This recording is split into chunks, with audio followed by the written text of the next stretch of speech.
අර මොකක් හරි කාඩුන් එක තිබ්බ එක. හැර වෙනවා, හැර වෙන ගමන් පෙරලෙනවා. එතකොට මේ කියන්නේ හැර වුණොත් පෙරලෙනවා. ඊළඟට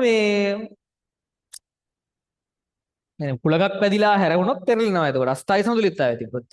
උදාසීන සමතුලිතතාවය තිබ්බොත් තව ආතන. ඒ කියන්නේ දැන් හිතන්න මෙහෙම නැව යන ගමන් හුලඟක් වදිනවා. උන් මෙහෙම හැරෙනවා. මෙහෙම යන්න තියෙන ඊට පස්සේ දිගටම. ඔව්. නැවි ඉන්නේ වුණොත් මෙහෙම ආලද ඉන්න තියෙන්නේ. දිගටම.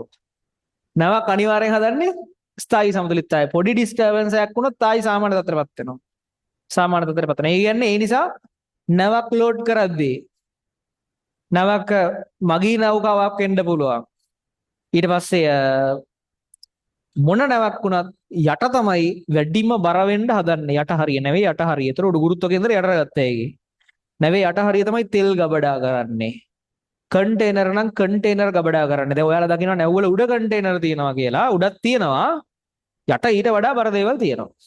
කවදාවත් උඩ බර වෙන්න හදාගත්තොත් එහෙම එලින්ම මෙන්න මේ දෙවෙනි අවස්ථාවේ තියෙන උඩට උඩට බර වැඩි වෙන්න ගුරුත්ව කේන්දර උඩට යනවනේ. ඒතර එලින්ම දෙවෙනි අවස්ථාවට එනවා නැව. පුළුවන් තරම් යටට තමයි බර තියෙන්න ඕනේ. ඒ නිසා බර වැඩිම දේවල් නැවේ ගෙනියන බර වැඩිම දේවල් හැම වෙලාවෙම තියෙන්න ඕනේ නැවේ යටම හරියේ.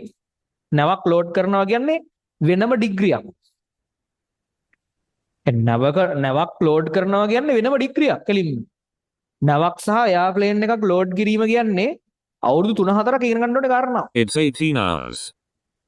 ඒ කියන්නේ අපිට ඕන විදියට මේ එයාප්ලේන් එකක් ලෝඩ් කරද්දී මෙයාගේ පෙට්ටිය මෙතනින් තියන්න අරයාගේ පෙට්ටිය මෙතනින් තියන්න ඔයා මාත මිනිස්සයා අරතටින් ඉන්න කියලා එහෙම ලෝඩ් කරොත් එමේ එයාප්ලේන් එක පට්ට අන්බැලන්ස් වෙනවා. පයිලට් එක ගෙනියන්න බැරි වෙනවා. ඒතර එයාප්ලේන් එකක් ලෝඩ් කිරීම කියන එක වෙනම කතන්දරයක්. එයාක්‍රාෆ්ට් ඉංජිනේර කෙනෙක්ට පවා ඒක ගැන තියෙන යම් සීමාවක දැනුමක් විතරයි. ඒකට වෙනම ඉන්නවා කණ්ඩායම්. එයාප්ලේන් එක ලෝඩ් කිරීම සම්බන්ධයෙන් සාමාන්‍යයෙන් ලංකාවෙන් අපි දැක්කද සාමාන්‍යයෙන් කමර්ෂල් එයාප්ලේන් එකක් ගත්තොත් ඒක දවස ගානේ එක විදිහකටම හැසිරෙන හින්දා ඒකම පුරුදු විදිහකට වැඩක් වෙනවා. සාමාන්‍යයෙන් අලුතෙන් එයාප්ලේන් එකක් ලෝඩ් කරද්දී ඒක ලොකු කාරණාවක්. නැවක් වුණත් එහෙමයි. කන්ටේනර් පෙට්ටි 100ක් තියෙනවා. ඒ 100 කැමති විදිහට ලස්සන විදිහට නිල් පාට්ටි එක පැත්තකින් රතු පාට්ටි එක පැත්තකින් එහෙම උඩ ගහන්නේ නැහැ. එකින් එක ස්කන්ධේ මෑනලා ඒවා ගබඩා කරන්න ඕන විදිහක් තියෙනවා. මොකද නැත්තම් බැරි වෙලා හරි ගුරුත්ව කේන්ද්‍රය යට තිබුණ නැතිනම් හෝ අඩුම ගන්න උදාසීන සමතුලිතතාවය තිබුණත් ඒක ප්‍රශ්නයක්. හරිද? ඒ වගේ.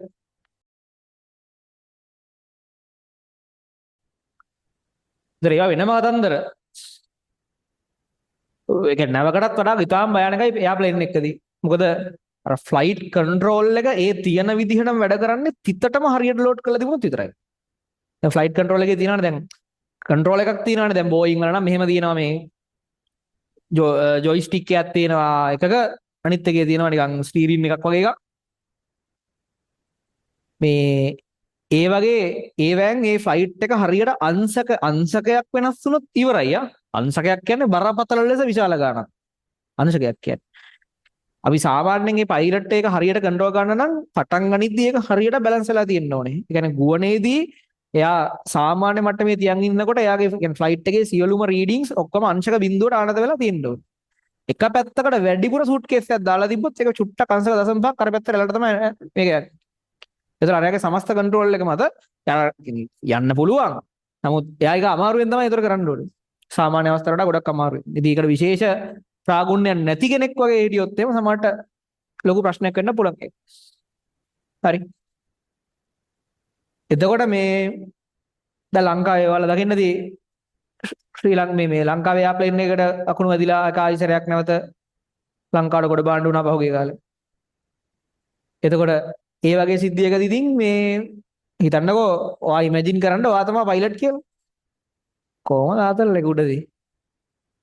ඔන්න උඩ යන ගමන් අකුණක් වැදුනා එක එන්ජින් එකක්.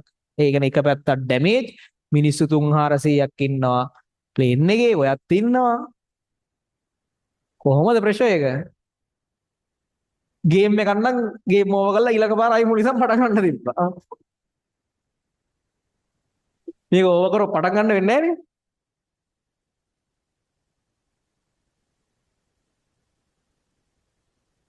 එතකොට කොහොමද ඒවට මුහුණ දෙන්න පුරුදු වෙන්නේ?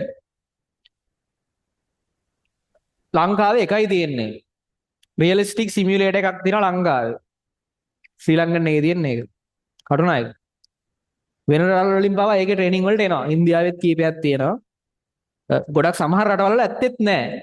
ඉතින් ඒ රටවල් වල පයිලට්ලත් ලංකාවට තමයි එන්නේ ට්‍රේනින් කරන්න. හරියටම රියලිස්ටික් විදියට සිමියුලේටර්ස් තියෙනවා. එකක් තියෙනවා ලංකාවේ, දෙකක් තියෙනවා ලංකාවේ.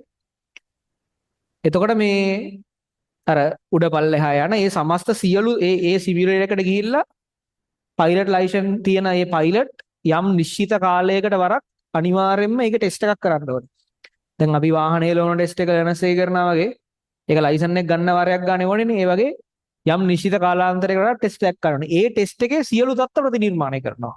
Engine failure, double engine failure, එකපාරට වෙන පැත්තකින් ෆ්ලේන් එකක් එනේවා, එකපාරට සිග්නල් නැති වෙලා යනේවා සියල්ලම සිමියුලේට් කරනවා. ඒ කියන්නේ එම தත්ත්ව නිර්මාණය කරගෙන මොකද කරන්න කිය බලනවා. එහෙම නොවුනා නම් අර වෙලාවේදී අර තත්පරේදී ඔය හිතන්න බෑ. මේ එක එන්ජින් එකක් ෆේල් වුණාට පස්සේ මොකද්ද කරන්න කිව්වේ? ඒ වෙලාවේ මොකද මං කරන්නේ? නේද දැන් කියලා එහෙම හිත හිත ඉන්න වෙලාවක් නැහැ ඊට පස්සේ. ඒ ඔක්කොම මේ සිමියුලේට් කර කර ඉතින් ට්‍රේනින් කරනවා. මේ ට්‍රේනින් කරනවා නෙමෙයි. ඒ කියන්නේ කැප්ටන් කෙනෙක් වුණත් එයා ඒ කියන්නේ සීනියර්ම පයිලට් කෙනෙක් වුණත් එයා යම් කාලාන්තරයකට සැරයක් ඒ ටෙස්ට් එක ගන්න ඕනේ. ගන්න ඕනේ. එක එක අලුත් තත්ත්ව නිර්මාණය කර කර ඒකේ ටෙස්ට් එකක් දානවා. සීනියම් පයිලට් උනත් ඒක ගන්න ඕනේ. නැත්තම් මේ මොහොතේ ඔක හිතෙන්නේ නැහැනේ. හරි.